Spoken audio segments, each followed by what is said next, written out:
Bienvenidos a este espacio que está creado con mucho cariño, pero la finalidad es la siguiente: acercarte a ti información jurídica, política, de experiencias, de vivencias que puedan ayudarte en tu día a día, para que tú descubras que el mundo jurídico no es un tema esotérico, no es un tema complicado, no es un tema de ¿qué voy a hacer? Y de complicarte la vida, sino un tema lógico y que a través de la lógica puedas entender lo que es la ley. Bienvenidos, comenzamos.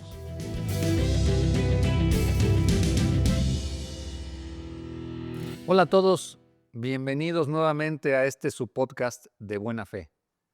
Hoy vamos a retomar temas jurídicos sobre contratos muy elementales y de uso continuo, pero que muchas veces si no están bien ejecutados, bien realizados, nos dan dolores de cabeza.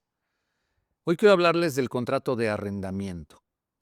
Y bueno, creo que pareciera que no hay nada que no podamos platicar, que todo el mundo sepa sobre el contrato de arrendamiento, que es un contrato por el que por un precio puedo ocupar un espacio de un inmueble. Y hasta ahí todos estamos conscientes, pero ¿cuántos problemas hemos tenido o se generan en virtud de los contratos de arrendamiento? Yo quiero empezar a platicarles hoy sobre esto y para empezar, quiero comentar que la ley nos obliga a que determinados contratos deban constar en diferentes mecanismos.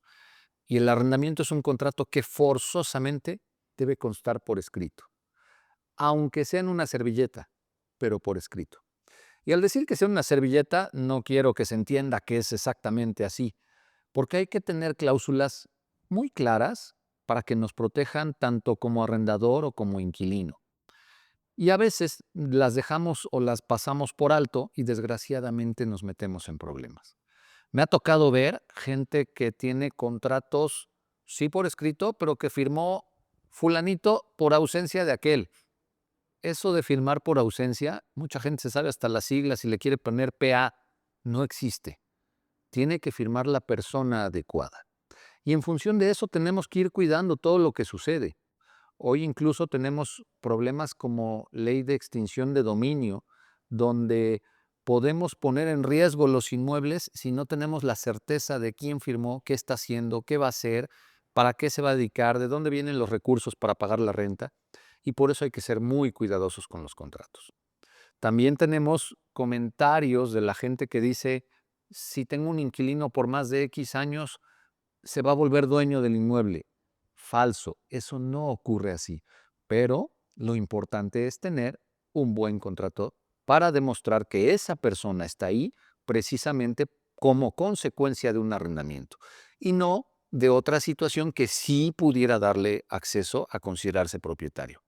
Para hacerles un paréntesis y no dejar este tema abierto, las únicas situaciones por las que alguien que está dentro de un inmueble puede llegar a ser considerado propietario es porque efectivamente tuvo acceso a la posesión con la intención de volverse propietario, con la intención de haber comprado sin formalidades o alguna otra cuestión por el estilo. Pero cuando tenemos bien soportado que es por un contrato de arrendamiento, nuestra propiedad no corre ningún riesgo. Como les decía, es un contrato que debe constar por escrito. ¿Quiénes participan? Arrendador, que puede ser la persona propietaria del inmueble o, dice la ley en Puebla, alguien que tiene autorización del propietario para entregar en arrendamiento. Eso nos permite que pueda haber administradores, que pueda haber arrendamientos firmados por el hijo del propietario, por la esposa del propietario, etcétera.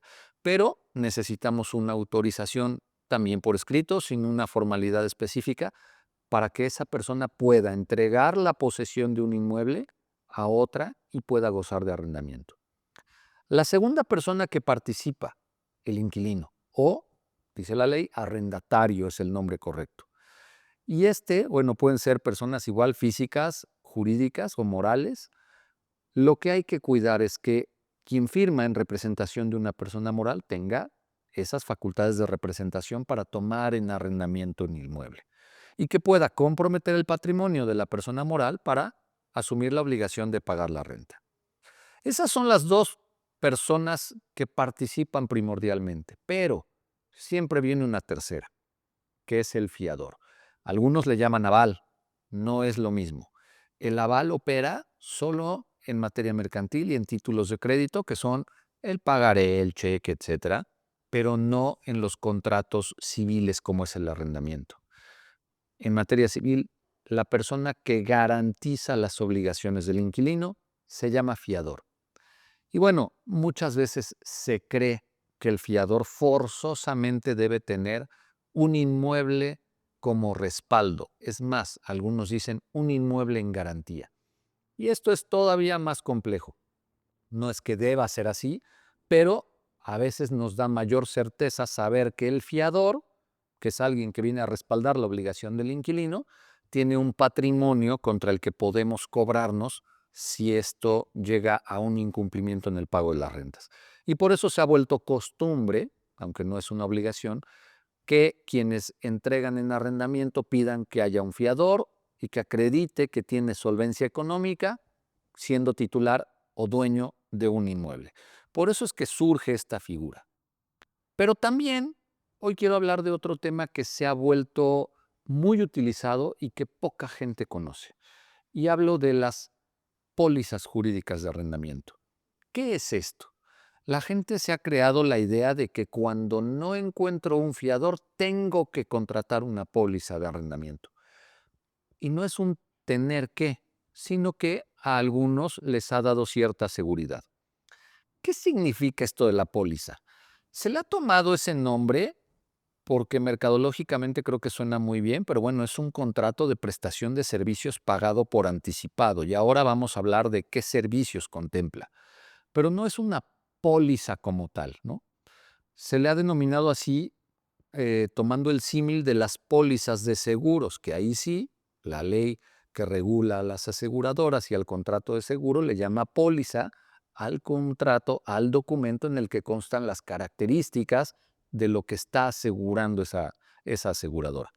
Las pólizas que se han llamado de arrendamiento es un contrato de prestación de servicios que tiene diferentes aristas o diferentes elementos que pueden considerarse.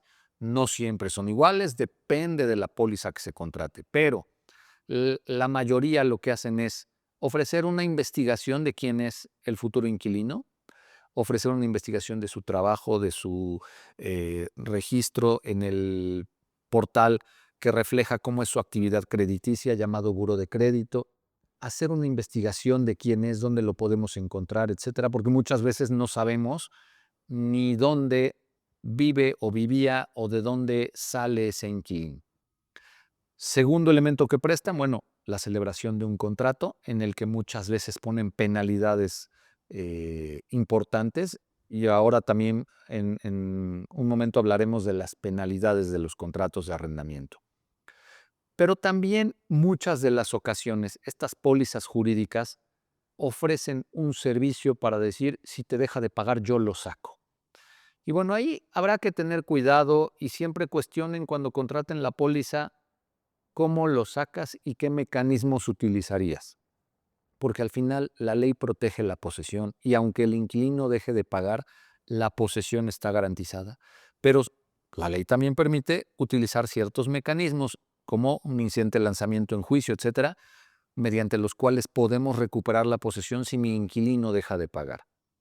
Pero no quiere decir que por contratar una póliza jurídica tengo todo garantizado. Habría que ver qué mecanismos se utilizan y cuestionar a quien ofrece la póliza de qué manera lo ejecutaría. ¿Qué nos asegura la póliza? Normalmente la póliza lo que se hace es pedirle al inquilino que él pague los servicios de esa póliza jurídica y de alguna manera, por eso le han llamado póliza, de alguna manera esos despachos que ofrecen este servicio hacen una bolsa y tienen creada, garantizada, más o menos calculada la proporcionalidad de los inquilinos incumplidos. Entonces, venden X número de pólizas, saben que solo algunos serán incumplidos y de esa vaquita que se formó se cubren los honorarios en caso de tener que ejecutar el juicio en contra de un inquilino moroso. Esos honorarios ya no le cuestan al arrendador porque ya le trasladaron el costo al inquilino que contrata la póliza jurídica para justificar que no tiene un fiador que lo respalde. Pero son cosas distintas y es donde a veces viene la confusión. Contratar la póliza no forzosamente va a garantizar que voy a cobrar rentas. Garantiza que voy a tener quien me ejecute un juicio en caso de que el inquilino incumpla. Pero si al inquilino no tengo manera de cobrarle porque no tiene bienes, no tiene trabajo, no tiene nada que le embargue para cobrar las rentas que quedó a deber, mientras no haya otro respaldo, será difícil que incluso contando con la póliza se puedan cobrar esas rentas que se adeudaron. ¿Por qué? Porque al final hay que embargar para cobrar cuando nadie quiere cubrir esos montos.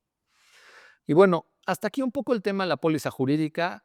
No es decir que estoy a favor o en contra. Cada quien podrá tomar su decisión. Como siempre he dicho, lo mejor es tomar decisiones informadas, pero que puedan tener ustedes la capacidad de cuestionar a quien preste servicios de pólizas jurídicas, de qué manera ofrecen el servicio. Y bueno, otro tema importante, vienen las penas convencionales, que normalmente van en dos variantes. Cobrar intereses pactados en el contrato cuando no se ha determinado el pago o no se ha realizado en el momento oportuno. Y aquí viene un tema interesante. La jurisprudencia, la Corte y los tratados internacionales han llevado a concluir lo que es el tema de usura.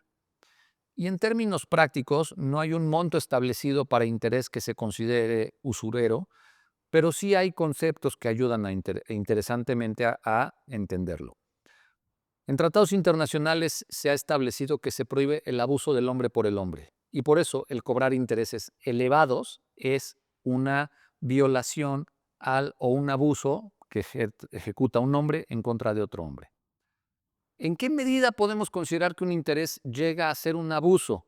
Bueno, otra parte de interpretación ha llevado a entender que los que están facultados para cobrar intereses de manera habitual y profesional son los bancos.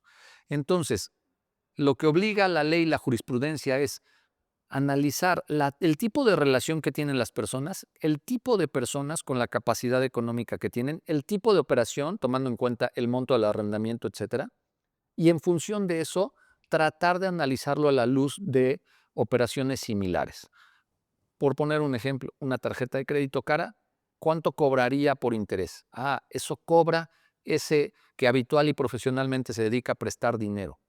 No podríamos entonces cobrar un interés superior al que realizan las tarjetas de crédito. Y bajo ese análisis, sin meternos en mucho comparativo o en mucho análisis sobre este tema del interés, yo les podría decir los intereses del 10% que convierten en un 120% anual son determinados usureros. Los intereses de un 70% que cobre una tarjeta de crédito por ser de las quizá más caras se considera muy elevado. ¿Qué creo y he visto que ha resuelto juzgados como intereses adecuados? Entre el 3, 5%, 7%, dependiendo montos de renta, tipos de arrendador, arrendatario, etcétera. Como parámetro también quiero comentarles, el Código Civil en el Estado de Puebla contempla como interés, si no lo pactamos, si no tenemos un interés pactado en específico, el interés legal en el 18% anual, que nos lleva a un 1.5% mensual. Si ese es el legal y por el otro lado tenemos el parámetro alto que cobran los bancos para ciertas condiciones, el juez puede determinar, incluso analizar otro tipo de préstamos, no forzosamente el interés de tarjetas de crédito. Pero si esos son los parámetros que nos da la ley y el que pueden cobrar los bancos, entre ello pudiera darse el caso de considerar un interés como adecuado. Mucha gente pone, si no me pagas, será el 10%. Desgraciadamente, si llevamos eso a juicio, difícilmente se va a poder cobrar. Otro tipo de penalidades, y con esto quiero ir cerrando este tema de arrendamiento, es ¿qué pasa si no me entregas? Te duplico la renta. Me pagas 3 meses de renta más. Si pasa aquello, te pongo una penalidad de 5 meses de renta. El Código Civil establece que la pena convencional o la cláusula penal no puede ser superior en monto a la obligación principal.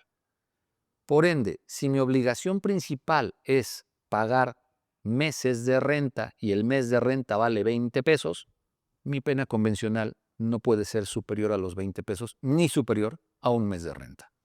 Entonces, poner penas convencionales elevadísimas de si no me devuelves la casa te cobro el triple de renta, no va a funcionar. Incluso pudiera considerarse también usura o un abuso del hombre por el hombre ante ese incumplimiento. Entonces, no pensemos que por tener contratos con penas elevadísimas, con intereses grandísimos, vamos a lograr que el contrato sea mejor. Hay que hacer contratos acorde a las necesidades de cada quien, acorde a las condiciones de cada quien, acorde con el tipo de inmueble que se está arrendando, para la función que se tiene, pero sobre todo, creo que la parte de prevención, de analizar muy bien con quién voy a celebrar el contrato, es importantísima, tanto como arrendador como con arrendatario e incluso con el fiador.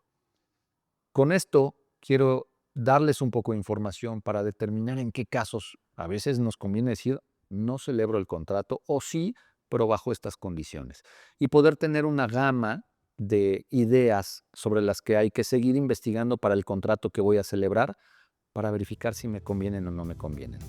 Las pólizas son un instrumento que se ha utilizado de manera reciente en forma muy grande. Algunas son muy buenas, algunas no tanto. Lo importante es entenderlas y ya conociéndolas poder utilizar las que mejor nos convengan. Esto fue un poco el contrato de arrendamiento. Espero que la información les sea de utilidad y no duden en escribir si hay más dudas o algún comentario. Muchas gracias por escucharme. Quedo como siempre a sus órdenes y espero que esto de buena fe les sirva. Hasta luego. Gracias por estar aquí con nosotros. Espero que lo que escucharon les haya gustado. Y si algo te dejó, algo te sirvió, algo te agradó, compártelo para que más personas puedan tener acceso a él. Hablamos de participación y esa es la forma en que me puedes ayudar, hacer que más personas participen. Gracias y los espero la próxima semana. Esta es una producción de videopodcast.mx.